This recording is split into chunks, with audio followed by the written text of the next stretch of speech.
because that and doing away with the Federal Reserve is the only way we're going to legally survive. Otherwise, there's only one other avenue that you've got, and it's revolution. And we don't want that. So you say and right so, now to answer your question on this, keep it until we find out what's going on. I think they might back off. Okay. And then the other question, then I'm going to hang up. I'll let you guys go on. But, you guys were just talking about guns and Reginald Proof. These guys have been talking about, food storage and water storage and, get ready for this kind of total chaos that's coming up. And I have to say, honestly, I still haven't done any of that stuff yet. I mean, I can see the possibility, but I'm interested in how you, Mr. Chapman, would see that play out if it, got that bad. How do you see it playing out? How would it go there? You mean how would it begin and how would it progress? Yeah, yes, basically. How would it progress to the point where, you're having to use your gun for protection and you're living on the food that you stored and the water that you stored? Well, I think with common people who don't have what you have, it would be natural that they would want you to help them. And it's pretty hard to resist helping. And on the other hand, you're going to have people who want to take it away from you.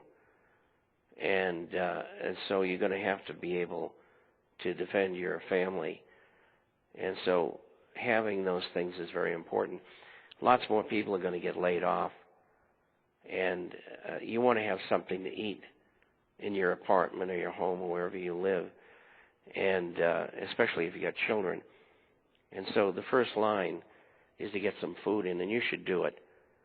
I mean, my family has 2.5 years. I don't expect everybody to do that because, we can afford it.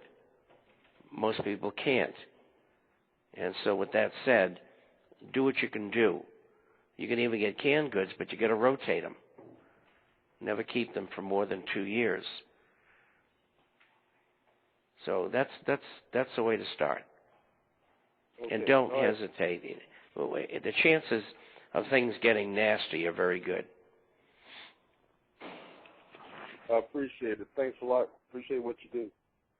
All right, no problem. And call back anytime. All right. All right, you got it. We're going to go to the 209 area code next, Northern California. You were on with Demcad, Bob Chapman, and Proof. Hey, Proof. Hi, Bob. Hi, Demcad. Hey. This is my 2 cents. I think after you get your shotgun and you get your pistol, build an AR-15 of some kind. But that's just my 2 cents. Well, I'm going to give you 2 more cents with, in combat, less than 1/10 of 1% of all casualties are caused by pistols. It's nice to have, but the AR-15 is far more important. Yeah, that's my next accomplishment. I just got to get my upper, and I'm ready to roll with that.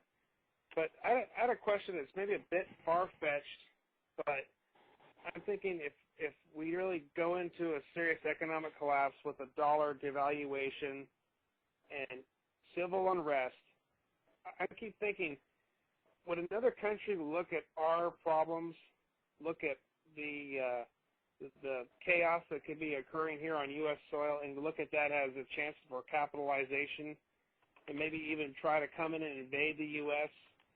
Do you think that could be possible, or do you think it's possible, but not probable? And the reason I say that is that they're going to have their own set of problems. We go down, the whole world's going. Yeah, just be so globalized. I mean, do you think that Russia or China or Mexico or anybody is going to want to send for troops in the United States when they get a depression and their people are jumping up and down? No, I don't think so. And besides, there's 450 million weapons in the United States, 80 million veterans, 40 million of them are combat veterans. Do you think that some country wants to come in and get the shit shot out of them? Yeah, probably not probable, exactly. Yeah, but I was just curious if, with all the hatred that people have for America across the world, I always thought that maybe a couple of countries would get together and say, hey, you know, let's hop over there and teach them a lesson. But yeah, you're right. It's probably going to be so widespread, I imagine. Yeah. You know, after the Second World War, one of the Japanese generals was questioned. You had the opportunity, because your submarines were right off our west coast, you could have invaded the United States and occupied California. And they said, why didn't you do that? And he said, because everybody's got a gun and they all know how to shoot, and we would have been overwhelmed. I mean, the casualties would have been terrible, but we would have lost. So that's why we didn't come. Awesome. Okay. I was just curious about that. I just thought, you know, I know that if they did it, it wouldn't be successful, but I was just wondering if someone might try it, but probably not. Okay. Well, thanks, Bob. You have a good one. You're welcome. Now, let me jump in with a question here, Mr. Chapman, because you were talking about the food storage. And let me ask you this. Why is it that there's so many people that myself, DemCat, and everybody else in the chat room, we may have started a food storage, and when we tell our friends, they say, well, if it gets that bad, I'll just rob people. How is it that people think that the answer to that is, that's okay, but you ain't going to be around long. Come to my house. Yeah, come to my house. Because, you know, other people do shoot back. They come to my house, they're going to have and besides, why would one want to become a criminal? I mean, you know, that's not a decent moral thing to do. And I don't think the people who are your friends or acquaintances are criminals. So the question would be, are you prepared to be a criminal and take food away from children, from people who have planned? Do you think that's the right thing to do? And besides, you might get killed doing it. Yeah, because I doubt these people are investing in bulletproof vests. If they're not investing in food, they're not going to have money for a vest. That's right. And those vests only last 5 years. Mm-hmm. And if somebody well, maybe sooner, depending on how much you get beat up out of you. Well, you know, you just prepare and do the best you can, and everybody's got a different level of finance to do that, and they have a different level of acceptance. And some people will never do it, and they're going to show up at your front door and say, I can't go and rob people. Can you help me? And you say, look, I'll give you a little of our food, but that's it. And, you know, you can't stay. You got to go and defend yourself. And if they say, well, I don't have a gun, they say, well, we don't have any guns to give away today. And we need what we've got. And you and what I've done over the past couple of years is I've invested money in actually cheap packets of ramen noodles when they're 12 for $1, and those are my giveaways for all the people that didn't believe me and you told to stock up. It's like, well, I'll feed you. You won't die of starvation today, but you're not going to be as strong as me. Well, there's another aspect to that. They may have no access to water, except out of a sewer. Out of a sewer, that's right. Or out of a stream or a lake or whatever. And that's why the Berkey is very important. Now, one thing I've done myself is I have a backyard, and I put up one of those little children's above-ground pools. And meanwhile, the kids think it's a great thing to have out back. Me, I'm thinking I got 3 foot tall worth of water storage. That's true. And it all depends on the weather at the time and whether you have enough chemicals to keep it from deteriorating. But it's a good idea. And if you live in a temperate climate, you can make great use of it. And, you know, if you see something coming and it's winter, fill the pool up, even though it's winter, even if it freezes.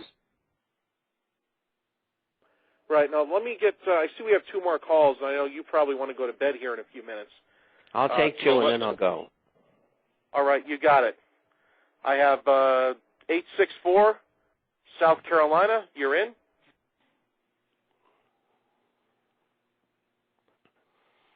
South Carolina, you're in, I think. Maybe that's me not being able to press the button. If you're on with DemCat, Bob, and myself. Can you guys hear me? Oh, yeah. Yes. Go ahead. Okay, this is Travis, Travinal1 on YouTube. Appreciate you guys doing the show tonight. Kind of a question for Bob. Bob, appreciate you coming on tonight. Do you see an engagement with Iran from the United States or Israel within the next year? And I just say that because of the neocons like Lindsey Graham pushing a war with Iran even before there's even any false evidence of nuclear weapons. I mean, what's your take on that? Do you have a take on that? Well, the Israel and the United States don't care whether they have weapons or they don't. If they need an extension of warfare, they'll do it. And so, you know, the logic isn't there. What is there is the need.